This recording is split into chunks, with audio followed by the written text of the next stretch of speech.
Monday was a day of deadly violence for the island nation. People woke up to damaged buildings, burnt buses and thousands of troops on the streets. Our correspondent Dasunia Thaura was on the streets of the capital, and this is what she saw.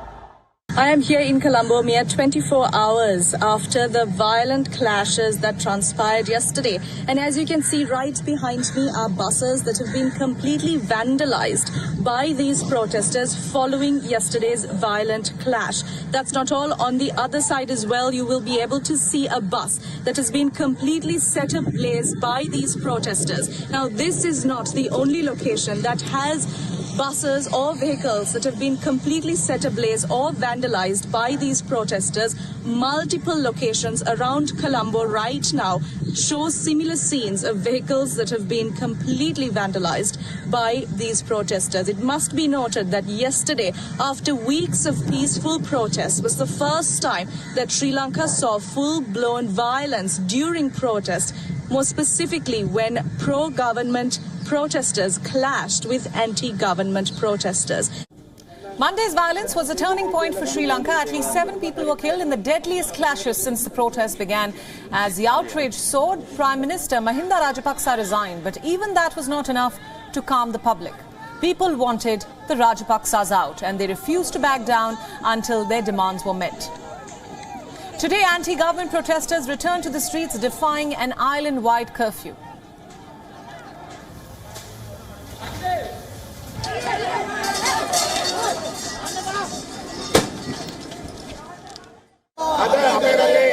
වෘත්තීය සමිති සියලුම දෙනා ඊයේ දවසේ කැඳවපු වැඩවර්ධනයට සමගාමීව ගෝඨාභයලා මහින්ද රාජපක්ෂලා තමන්ගේ බලය පෙන්වන්නේ ගෝල් බේස් පිටියේ තරුණයන්ට පහර දෙන්නකොට විවේච ප්‍රහාරය එලා දක්වමින් අද රට පුරා මේ විදියටම නගරවල උද්ඝෝෂණ ව්‍යාපාර පිළිගන්නවා සමස්තම වැඩවර්ධනයක් කැඳවලා ගෝඨාභයටයි මහින්දටයි අපි කිව්වා පහුගිය 24 වෙනිදා දැන් ඵලයල්ලා 6 වෙනිදා කිව්වා අපි ඵලයල්ලා හැබැයි අහන්න නැතුව මොකද කරේ මේගොල්ලෝ තමන්ගේ මැර බලය පෙන්වන්න ආවා හැබැයි ගෝඨාභයයි මහින්දයි මැර බලය පෙන්වන්න ඇවිල්ලා රටේම මිනිස්සුන්ගෙන් පාඩමක් ඉගෙන ගත්තා.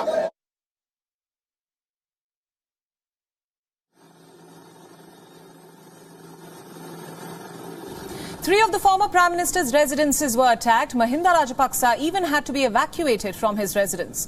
This was after protesters breached the main gate. He was then flown to an undisclosed location in a pre-dawn operation by the army. An Air Force helicopter was seen taking off from the police park grounds in the morning. It was allegedly carrying some of the other members of the Rajapaksa family. This comes as his son says that Mahinda Rajapaksa will not flee the country. Namal Rajapaksa says the family has no plans to leave the nation. He added that Mahinda would not step down as a lawmaker and would want to play an active role in choosing his successor. Both Sri Lanka's police and Human Rights Commission are separately investigating the violence. Authorities could be seen collecting evidence on the streets. Our correspondent was at the scene. Listen in. Exactly 24 hours since tensions flared at this very specific site, which is one of the entrances leading to the temple trees, which was housing former Prime Minister Mahinda Rajapaksa.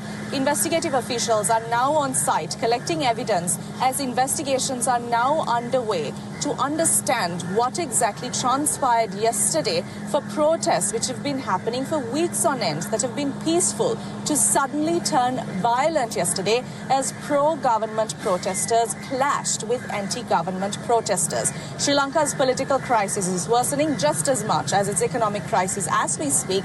Stay with WION as we bring you the very latest here on ground. Reporting from Colombo, I'm Dasunia Thaura.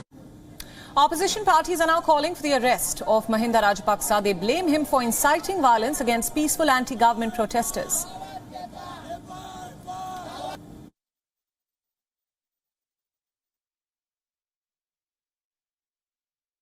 මේ මිලේච්ඡත්වයට රාජපක්ෂ ජනාධිපතිවරයා රාජපක්ෂ අගමැතිවරයා ප්‍රමුඛ මේ ආණ්ඩුවට සම්බන්ධ සියලුම දෙනා වග කියන්නට ඕන. මේක සැලසුම් සහගත දෙයක්. මේක හිතාමතා කරපු දෙයක්. මේක රාජ්‍ය මිලේච්ඡත්වයේ රාජ්‍ය ත්‍රස්තවාදයේ දේශපාලන ත්‍රස්තවාදයේ ක්‍රියාත්මක කරපු මෙහෙයුමක්. ඒ නිසා මේ දේට රාජපක්ෂවරු වගකිව යුතුමයි. The United Nations has also condemned the violence in the island nation, calling on the authorities to prevent any further unrest.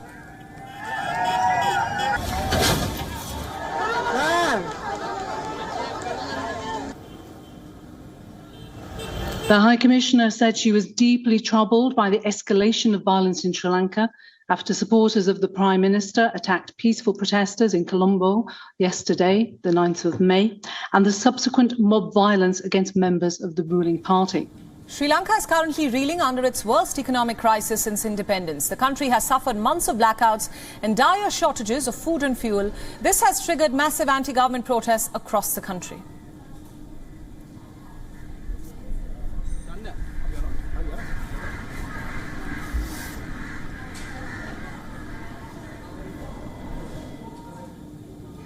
WION World is now available in your country. Download the app now and get all the news updates on the move.